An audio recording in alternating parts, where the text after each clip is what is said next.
You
guys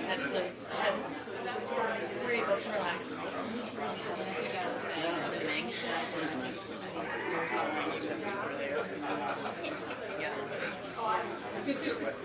There's always one.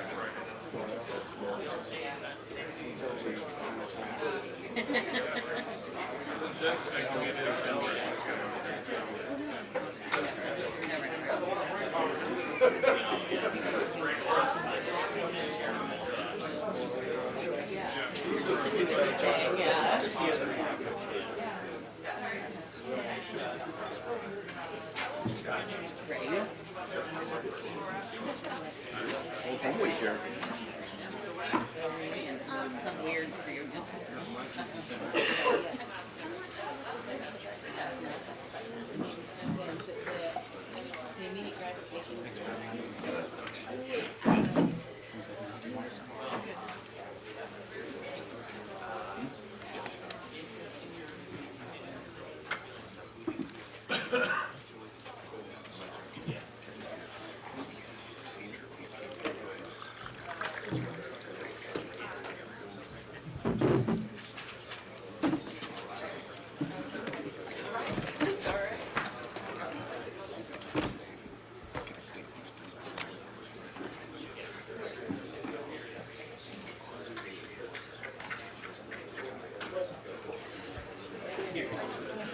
Who said that? We included that before. I'm sure that somebody. Russ Perot, yeah. It's an old saying, but. Well, right.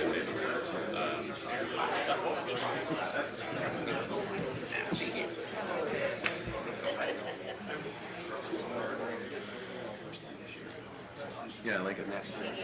Good turn of phrase.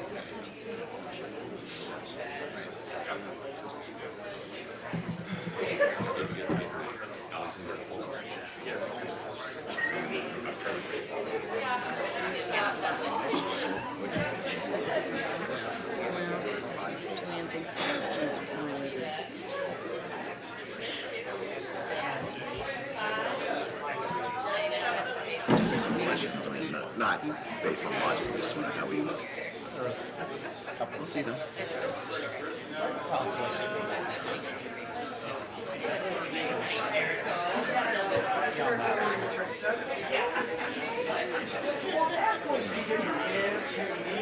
Are the parties ready to go back on record? We're just ready. Yes.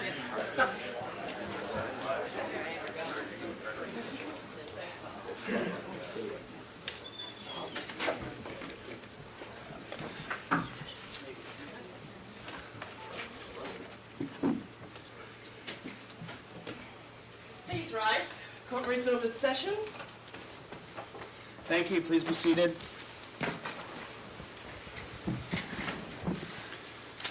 right, we are back on record in the hearing, oral argument for the pending motions for summary judgment in 3AN 19-10903 civil. I've heard the argument of counsel. At the beginning of this hearing, counsel agreed that review of the briefing and hearing the argument was sufficient for this court, for the issue to be right for this court to make a decision. There is not a fact-finding involved in terms of the proceeding before this court, and so this court is prepared and ready to render a decision in this case. This court relies heavily on the holding and reasoning as stated by the Alaska Supreme Court in the Miners decision. Much of that discussion is equally applicable with the statutory scheme in Title 15 as in Title 29. And the decision of, and this is specifically as to the reasoning provided in this particular case by the Director of Elections in rejecting this particular recall application, the two parts being the grounds and then the particularity requirement. And now, although the grounds in Title 29 are different than Title 15, there are a number of court decisions that have already been rendered in Title 15, looking at the Title 15 definitions, but the particularity requirement is slightly different language, but really with no difference in meaning between Title 15 and Title 29. In Miners, it was very clear that the holding was that all statutes relating to recall should be liberally construed so that the people of the state of Alaska are permitted to vote and express their will. Another part of this that is very important, I think, for the parties and obviously the public to understand is that the recall process is fundamentally a political process.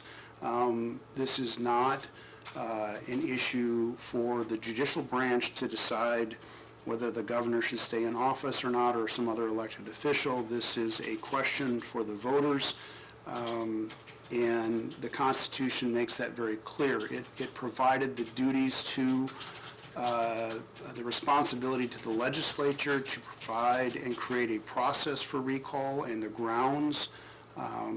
The legislature is a creation by the voters of who and represents the voters' will in their collective powers as the legislature, and so that creation is of a political nature too in terms of who sits as a legislator, and so this is a reflection of the will of the people of Alaska, and so the court's determination is fairly straightforward from my perspective in terms of looking at the recall application, and does it sufficiently give the elected official in question adequate notice so that they can respond, and then the rest of the process takes over.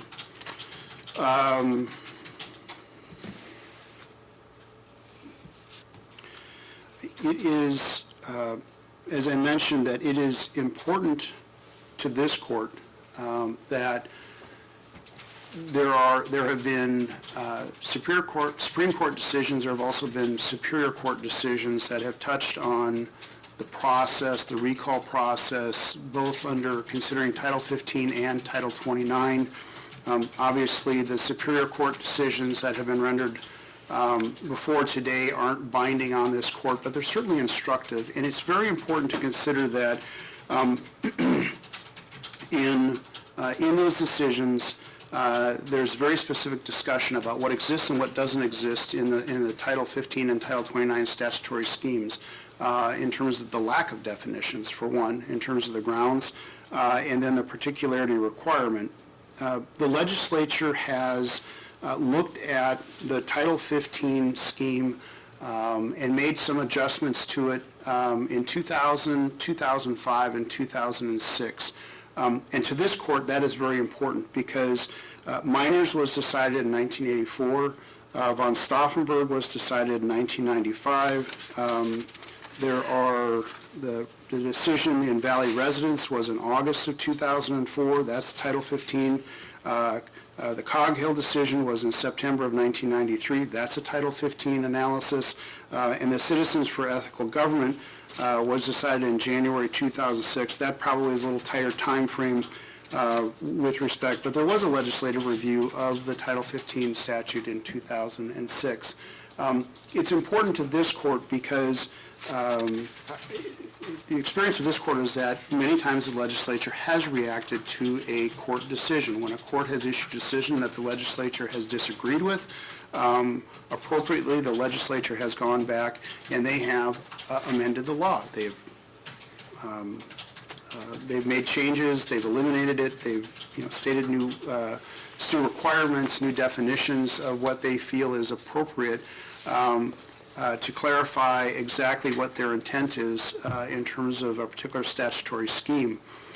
That the legislature has been silent on the Title 15 statutory scheme over those years, yet we know that they've looked at it, indicates to this court, and this court accepts it, that the legislature, the body charged with creating the process of the recall process as charged by the Constitution, was satisfied with the court decisions, was satisfied with the language and decision and definitions used in the Coghill case, the Valley Resident case, the Miners case, the von Stauffenberg case. All of those decisions, this legislature accepted and said that process, the liberal interpretation, the notice pleading process was satisfactory. And there was a discussion about due process, and what is accepted there is that both sides get 200 words, and you do your best that you can with your 200 words.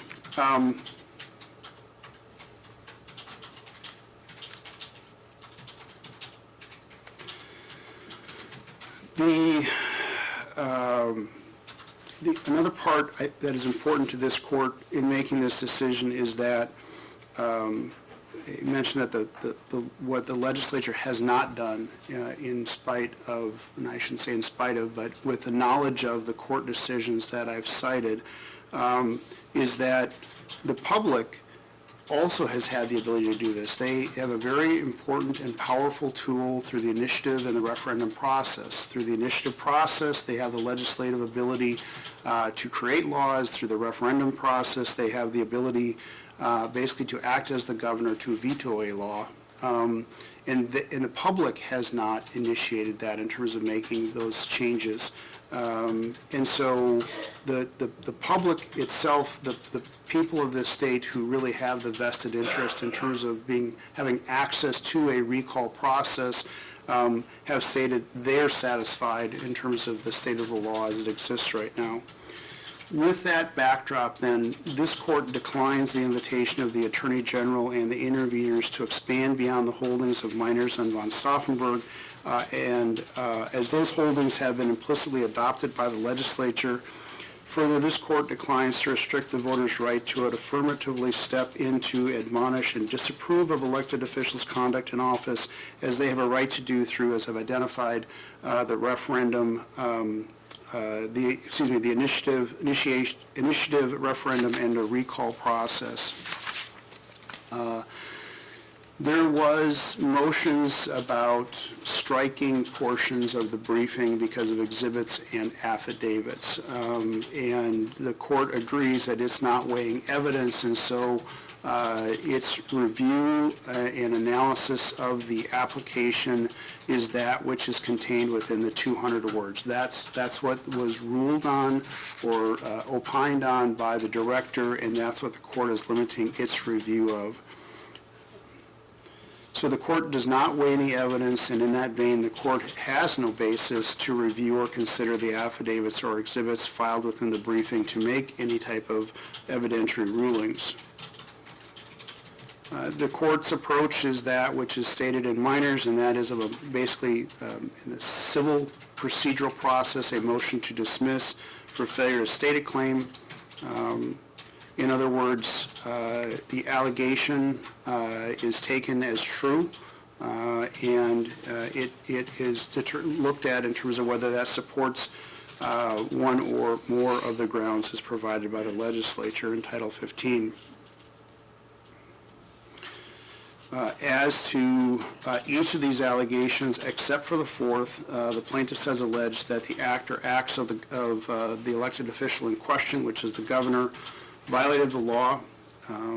In this court's opinion, von Stauffenberg stands for one proposition. There really is one holding in von Stauffenberg, and that is that if the law doesn't exist, then the person can't have violated the law. And that's really what that means. And part of that discussion is that there was a violation of an open law. Basically, the allegation there was a closed-door meeting and that it violated the open doors or open meetings law. But the problem was, as identified in von Stauffenberg, was that there is no such restriction on the particular process that group was going through when they were making their decisions. So there was no law that prohibited them from doing that. And that is a very important but narrow determination by the court in von Stauffenberg.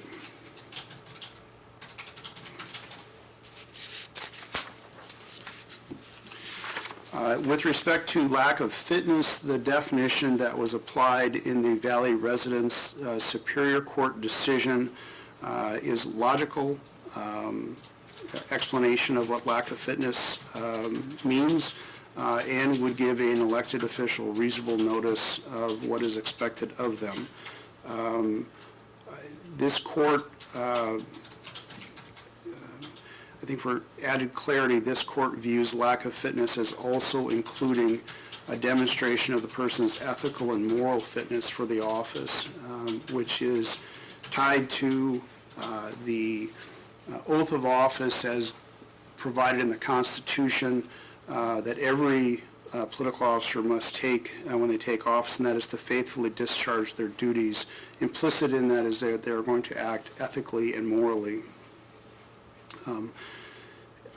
The the Division of Elections talks about, or the unsuitability is a broad term, or too broad, too vague, and it is a broad term. But when connected to an allegation of specific conduct, as in this case, it is certainly sufficient to place the elected official on notice with the ability to defend the allegation. In terms of incompetence, the definition used by the Superior Court in Coghill v. Rollins is also a logical definition. It is a lack of ability to perform the official's required duties. The definition is tied to the actual duties of the elected official and not some duties arbitrarily imposed by a complaining voter. The definition requires a description of how the official was unable or failed to perform the required duties, and this provides an objective standard for the voter to weigh. The suggested additional requirements of harm or multiple acts don't provide clarity to the definition. That type of information, while relevant, and it certainly would be relevant in the analysis, goes more to the weight of the evidence and informing the decision of the voter of whether or not this is a important failure or not an important failure, something that requires recall or does not. So if an official has failed to perform a duty or has done so poorly, the nature of that failure or the quality of the work is up to the voters to weigh. Lastly, neglect of duty, the definition used in the Valley Residence Superior Court case, and I believe I stated that the non-performance of a duty of office established by applicable law, again, was accepted by the legislature and is a reasonable translation into plain language for voters to understand. This is not to say that the Division of Elections and the interveners did not make very reasonable arguments. I think they did. There's a lot of logic in terms of that was applied in terms of what of what they encourage the court to use as definitions. But this court is of the opinion that it just doesn't have the discretion to create more stringent definitions than have already been used by the courts before it, and that the legislature has not stepped in to suggest that the definitions that have been used have been too broad or too liberally applied. There is a part of the argument that has been made in particular by the interveners, but I believe the Division of Elections also made this argument, and that is of due process.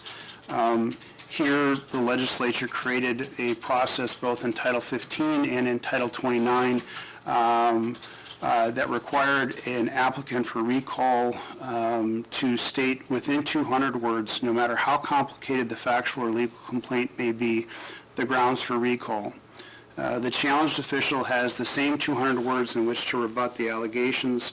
Both sides are on equal footing. Both sides are equally constrained by the 200 words.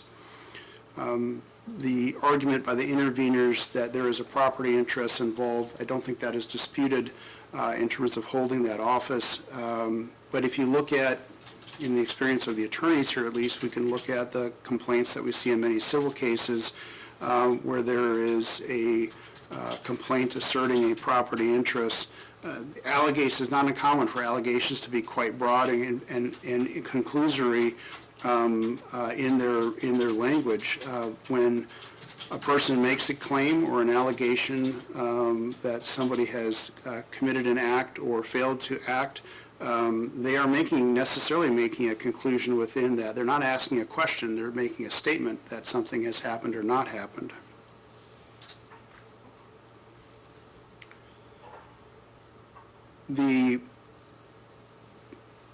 Continuing with the allegation regarding a motion to dismiss analysis, what contains in a civil complaint. In the civil rules of procedure, there is a process where a party can ask for a more definite statement. The legislature hasn't provided for that in this, in either Title 15 or Title 29. But if you remember at the beginning of what I was talking about, this is a political process. And so neither side, as they would be in a trial, is limited to a particular day or a certain number of hours, or even limited to evidentiary rules in terms of what they can present. When they campaign, if a recall ballot is eventually issued, if there are sufficient signatures that are gained, in that campaign, then they have the ability to explain to the public what the allegations and defenses mean and what the evidence is or lack thereof to support each side's position. The point is that it really only takes a single sentence and a few words to adequately put a person on notice of the conduct that is being alleged. In this case, each of the allegations has sufficient particularity to understand what the accusation is, such that the elected official can adequately respond.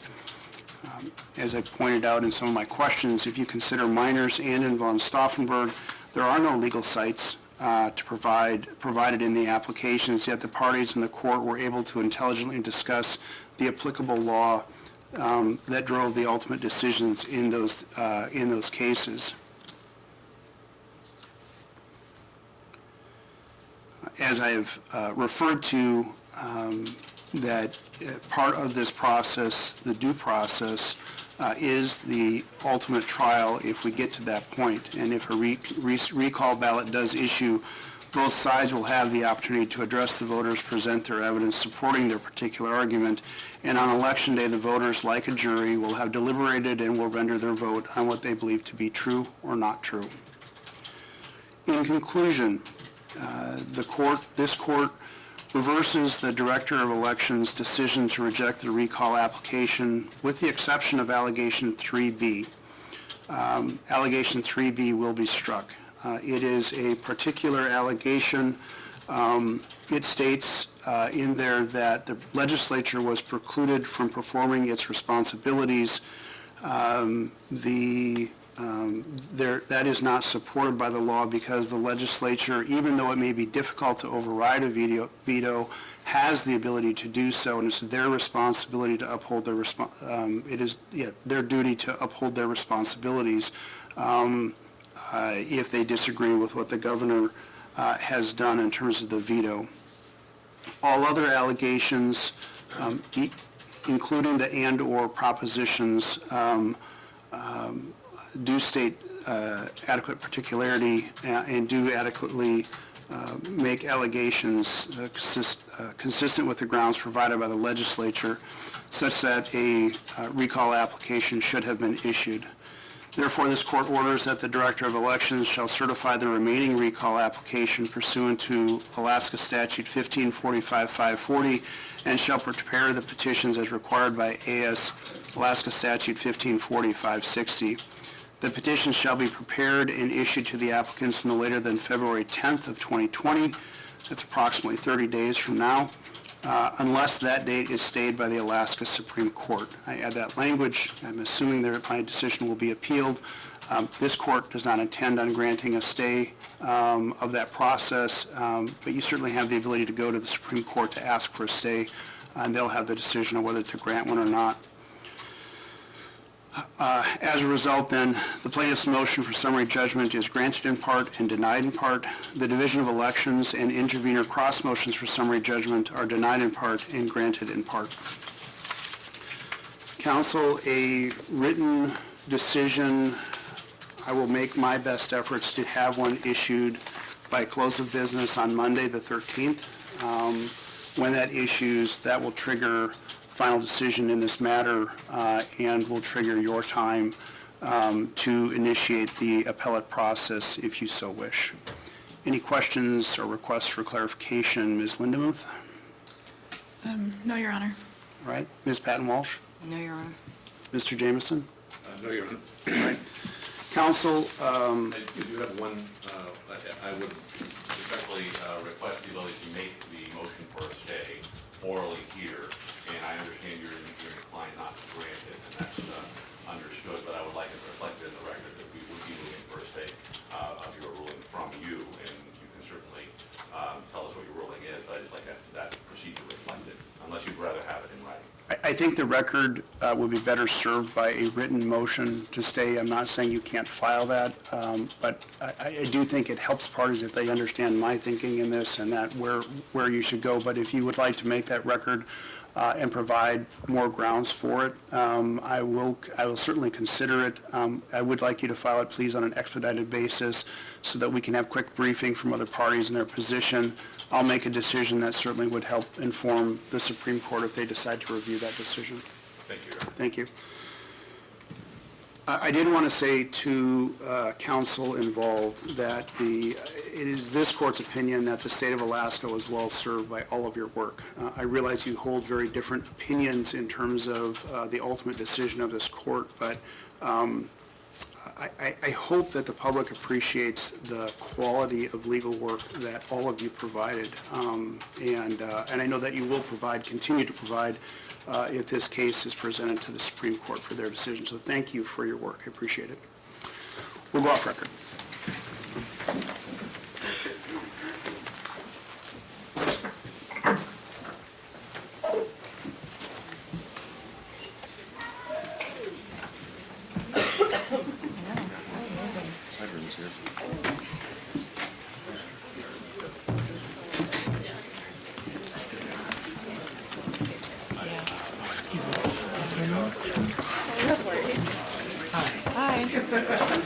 First, congratulations. My name is Reggie Ozzie.